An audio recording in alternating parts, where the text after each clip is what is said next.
Hi guys, this is Abhimanyu. और अब इस वीडियो में मैं आपको बताऊंगा कि जब हमें आईएस या वेब सर्वर हमारा इंस्टॉल करना है तो हमें क्या करना है, राइट। अब आपने अगर अपने ऑन प्रेमाइसिस में किया होगा तो आपको पता है कि हमें क्या क्या चीज़ें करनी पड़ती थी, राइट। तो हमारे पास क्या क्या चीज़ें होनी चाहिए थी, सर्वर हमारा होना चाहिए था, उस ठीक है। और उसको हम एक अगर हम प्राइवेट आईपी देते हैं, ठीक है। प्राइवेट आईपी हमें दिया हुआ तो हम यहाँ पे लेयर 3 जो भी हमारी डिवाइस होती थी उसके थ्रू हम पोर्ट जो है फॉरवर्ड कराते थे उसका, करेक्ट। पोर्ट फॉरवर्ड कराते थे और हमारा जो पब्लिक आईपी है उस पे वो हमारा काम करता था, राइट। तो ये चीज़ें हमारी यहाँ पे होती थी जो हमारा ऑन प्रेमाइसिस के अंदर होता था। अब यहाँ पे क्या है कि हम इंफ्रास्ट्रक्चर एज ए सर्विस पे हम काम कर रहे हैं। तो इंफ्रास्ट्रक्चर एज ए सर्विस पे काम कर रहे हैं तो हमें क्या हो गया कि हमें हार्डवेयर से हमें कोई मतलब नहीं है। तो हमें जो चीज़ें चाहिए हमें वो डायरेक्ट चीज़ें चाहिए, जैसे हमारा प्राइवेट आईपी, हमारी फॉरवर्डिंग, हमारा public IP, right. Public IP मैं इसको कंप्लीट लिख लेता हूँ। तो यहाँ पे इसी तरीके से अब हम इस अपने वीएम के ऊपर हमारा वेब सर्वर इंस्टॉल करेंगे और उसको एक्सेस करेंगे। और उसमें क्या क्या चीज़ें हमें करनी है वो हम यहाँ पे बड़े ही प्यार से देखेंगे, और हमें किन बातों का ध्यान रखना है और किस तरीके से वो हमारा कंप्यूट, हमारी लेयर 3 डिवाइस और पब्लिक आईपी कैसे काम करते हैं हमारे एज्योर के ऊपर, ये बड़ी बेसिक ट्रेनिंग है। तो आप इसको बड़े ही ध्यान से देखना है, क्योंकि आगे जो कॉम्प्लिकेटेड कॉम्प्लिकेटेड लैब होनी है, कॉम्प्लिकेटेड हम जब ट्रैफिक राउटिंग कराएंगे या चीज़ें कराएंगे तो वहाँ पे आपको थोड़ा सा ये चीज़ें बड़ी क्लियरली समझ में आनी चाहिए ताकि आपको ज़्यादा कन्फ्यूजन ना क्रिएट हो, राइट। तो चलिए शुरू करते हैं और इसको ओपन कर देते हैं बंद। तो अब हमें क्या चाहिए, जैसे मैंने बात करी कि प्राइवेट आईपी, देखिए प्राइवेट आईपी हमारी हर एक मशीन पे प्राइवेट आईपी है और पब्लिक आईपी भी हमारा डायरेक्ट मैप है। अब हमें क्या करते हैं कि पब्लिक आईपी से तो चलो ठीक है, मान लिया कि हमारा एक्सेस हो जाएगा यहाँ पे और हम आउटवर्ड कनेक्ट कर सकते हैं, लेकिन एक यहाँ पे चैलेंजेस जो आते हैं वो हम देखेंगे। और अगर आपने पुरानी पिछली वीडियो देखी तो वहाँ पे मैंने एक पोर्ट अलाउ कराया था, तो वो भी अगर आपको ध्यान है तो अपन उसको बड़ा ही क्लियरली देखेंगे। तो अब हम चलते हैं अपनी मशीन पे, डायरेक्ट जाते हैं यहाँ पे। ये हमारी मशीन आ गई है, इसको कर देते हैं मिनिमाइज और फिर हम जाते हैं सर्वर मैनेजर में और अपना सर्वर जो है इंस्टॉल करते हैं, ठीक है। सर्वर मैनेजर ओपन कर लेते हैं और यहाँ पे हम ऐड रोल करते हैं। तो जहाँ पे हम टूल्स में जाएंगे, सॉरी मैनेज में जाएंगे और ऐड रोल एंड फीचर्स के अंदर जाएंगे, नेक्स्ट करते हैं। और यहाँ पे हम क्या इंस्टॉल करेंगे आप मुझे कमेंट में बता सकते हैं। और यहाँ पे हम जाते हैं और यहाँ पे इंस्टॉल करते हैं web server, this is internet, okay. और यहाँ पे नेक्स्ट करते हैं। ये हमारी कुछ फीचर्स हैं जो इनके साथ इंस्टॉल होने, तो वो बाय डिफ़ॉल्ट सेलेक्ट हो जाते हैं। तो उसके बाद हम नेक्स्ट करना है, हमें कुछ नहीं करना है। और बाय डिफ़ॉल्ट जो हमारी ये वेबसाइट इंस्टॉल होती है वो होती है पोर्ट नंबर 80 पे, और वही हमें कंफर्म करना है कि वो पोर्ट हमारा ओपन है कि नहीं है, राइट। तो ये थोड़ा सा कुछ टाइम लेता है, अगर आपने इन सब पे काम किया है तो वेल एंड गुड है। और यही चीज़ें होती हैं जो आपको करनी होती हैं अपनी लैब्स के अंदर, क्योंकि जो आप एज एन एडमिनिस्ट्रेटर आप जब ज्वाइन करते हैं तो वहाँ पे आपका काम होता है कि आपको इंफ्रास्ट्रक्चर रेडी करके देना होता है।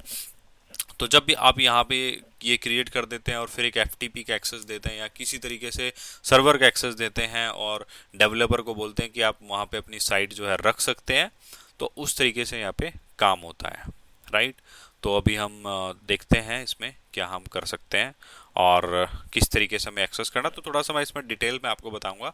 तो be with me and watch the complete video, तभी आपको समझ में आएगा, ठीक है। ये देखिए feature install and this is done, ये हमारा इंस्टॉल हो गया है। तो अब हम जाते हैं अपने सी ड्राइव के अंदर, वहाँ पे एक छोटा सा चेंज हम कर देते हैं। यहाँ पे देखिए इंट पब हमारा फोल्डर आ गया है और www रूट के अंदर हमारी फाइल रहती है।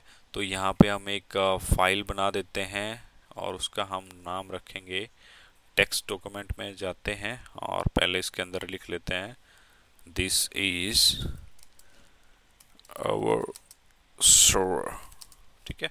तो इसको सेव करते हैं और यहाँ पे हम व्यू पे जाते हैं, मतलब पता होगा आपको एक्सटेंशन हम यहाँ पे अनेबल करते हैं और इसको हम एडिट करते हैं और डिफ़ॉल्ट डॉट HTML हम इसको कर देते हैं, यस, ठीक है। तो ये हो गया हमारा। अब देखिए सीधा मैं कुछ नहीं करता, अभी मैं इसका आईपी कॉपी करता हूँ और यहाँ पे हम पेस्ट कर देते हैं। ये देखिए आ गई हमारी साइट।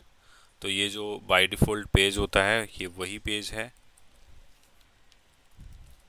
मैंने ये लिखा था ना यार, एक तो स्पेलिंग का बड़ा प्रॉब्लम होता है।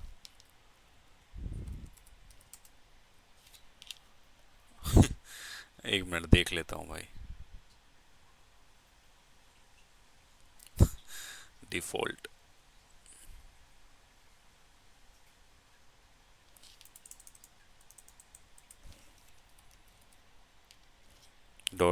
.html, वो तो आप कोई भी पेज रख सकते हैं, तो कोई बड़ी बात नहीं। दिस इज आवर सर्वर, तो वो आ गया।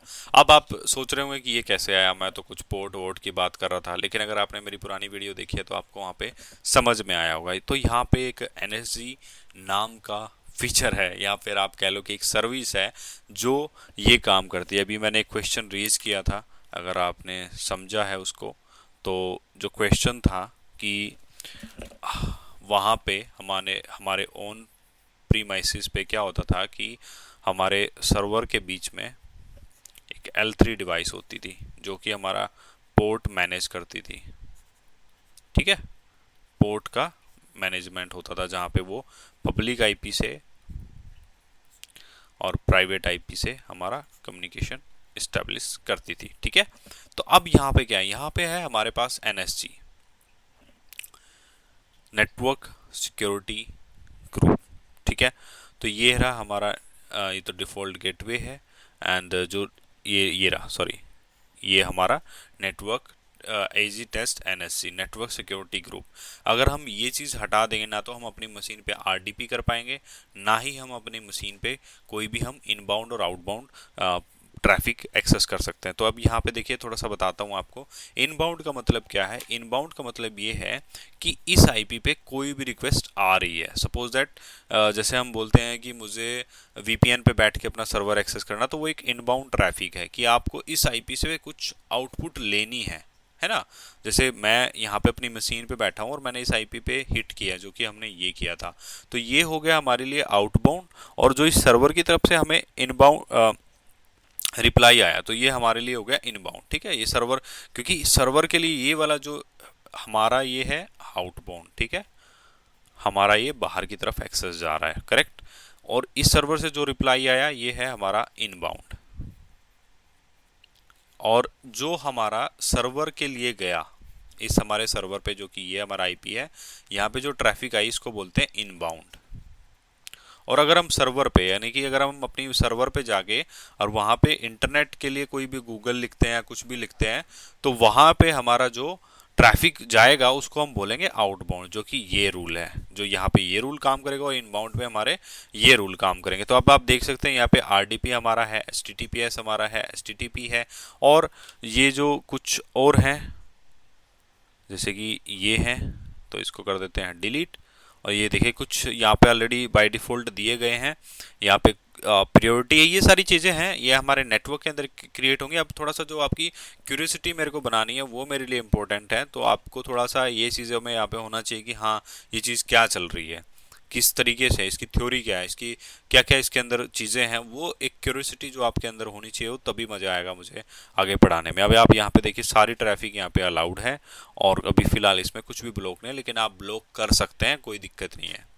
और एक इसमें अभी से मैं बताता हुआ चलता हूँ कि जो जिस रूल की प्रियोरिटी सबसे कम होगी वही सबसे पहले काम करेगा, ठीक है। जैसे कि अब यहाँ पे 300 है, 320 है, 340 है, तो इस रूल में अगर मैं यहाँ पे RDP डिसेबल कर दूँ, इसको यहाँ पे अलाउ की जगह डिनाई कर दूँ, और यहाँ पे आके मैं 320 पे आके RDP पोर्ट को अलाउ करा दूँ, ठीक है, तो ये रूल पहले काम करेगा और ये उस सर्विस को अलाउ ही नहीं करेगा। ये थोड़ा समझना, ये थोड़ा कन्फ्यूजन बहुत क्रिएट करेगा आपके लिए, लेकिन आपको यहाँ पे हमेशा ये सोचना है कि प्रायोरिटी जिसका सबसे कम प्रायोरिटी होगी, यानी कि 100 जिसका होगा सबसे पहले ये रूल काम करेगा, और 100.1 होगा फिर ये रूल काम करेगा। तो इसके अंदर जो भी नंबर्स बढ़ते जाएंगे उनसे आपको कोई टेंशन नहीं है। आपकी लोएस्ट प्रायोरिटी जिसकी रहेगी, जो लोएस्ट नंबर जिसका रहेगा, वो सबसे पहले रूल करेगा। तो अब आप देखेंगे कि हमने जो 840 दिखाया था, अलाउ किया हुआ, तो हम ये सर्वर जो है हमारा एक्सेस कर पा रहे हैं। तो अब हम क्या करते हैं, इस रूल को करते हैं हम डिसेबल, या हम कर देते हैं इसको डिलीट, और फिर देखते हैं हमारा क्या होता है। तो अभी तो देखिए ये हमारा एक्सेस हो रहा है प्रॉपर, कोई प्रॉब्लम नहीं है। तो अब हम इसको क्या करते हैं, इसको कर देते हैं डिलीट। ठीक है, ये लीजिए, डिलीटिंग सिक्योरिटी रूल। तो जैसे ही ये हमारा डिलीट होगा, और उसके बाद जो है फिर ये देखिए डिलीट हो गया, सक्सेसफुल डिलीट। तो अब थोड़ा सा टाइम ले लेता है, कुछ सेकंड्स ये लेता है। तो रिफ्रेश करके देखते हैं फिर हमारा रीचेबिलिटी होती है कि नहीं होती है। अभी हो रहा है ये। तो एक इनकॉग्निटो विंडो खोल लेता हूँ मैं, न्यू प्राइवेट विंडो, और यहाँ पे अपन पेस्ट करते हैं, सॉरी ठीक है, ये अपन कर लेते हैं कॉपी और पेस्ट कर देते हैं कंप्लीट। चलो ये आ गया यहाँ पे, देखिए अब ये एक्सेस नहीं हो रहा है, राइट। तो ये एक्सेस हमारा होना बंद हो गया, मतलब इसकी जो आउटबाउंड इनबाउंड जो ट्रैफिक है वो हमने कर दी डिसेबल, जो कि वो रीचेबल नहीं है, राइट। तो अब हम क्या करना है कि हमें फिर से ये जो रूल है इसको हम एडिट कर लेते हैं, यहाँ पे हम टेस्टिंग कर लेते हैं। तो इसको हम एडिट करने पे अभी यहाँ पे चीज़ें हैं ये जो हम सीखेंगे हमारे एजी के अंदर, कि किस तरीके से हमें ये ट्रैफिक रिस्ट्रिक्ट करना है। इसका अलग से आराम से बनाऊंगा ताकि आपको पूरा डेमो समझ में आए, राइट। तो देखिए अब यहाँ पे ये डिफ़ॉल्ट इसका उठा रहा है ये, क्योंकि जो सर्विस आपने यहाँ पे लगा दी है तो वो डायरेक्ट उसमें पोर्ट नंबर वहाँ पे आ रहा है। अगर आप ये हम एडिट नहीं कर सकते, क्योंकि ये हमने बाय डिफ़ॉल्ट वहाँ से बनाए थे। अगर मैं यहाँ पे कस्टम करता हूँ तो देखिए यहाँ पे मेरे को एडिट का ऑप्शन आ गया। तो अब मैं इसको सीधा 80 कर देता हूँ, ठीक है। तो 80 करने के बाद यहाँ पे TCP रहने दो या एनी कर दो, जो भी आपका मन करे। अलाउ है तो इसको हम कर देते हैं सेव। यहाँ पे सबसे बड़ी बात यह है कि आपको चीज़ें सब कुछ रेडी मिलती हैं, बस आपको उन चीज़ों को अनेबल करना है और उन सर्विसेज के अप होने के लिए आपको वेट करना है। तो ये देखिए सेव हो गया है हमारा रूल। तो इसको थोड़ा हम वेट करते हैं, और फिर हमारा जो इनकॉग्निटो विंडो हमने खोली हुई है यहाँ पे रिफ्रेश करके देखते हैं, तो हमारा पेज जो है थोड़ी सी देर में ओपन हो जाएगा। ठीक है, तो उसमें थोड़ा सा टाइम लगता है, इसमें कोई टेंशन वाली बात नहीं है। तो इट्स ओके। अब ये यहाँ पे है, अगर हम इसको रिफ्रेश, कहाँ से होगा रिफ्रेश, रिलोड कर लेते हैं।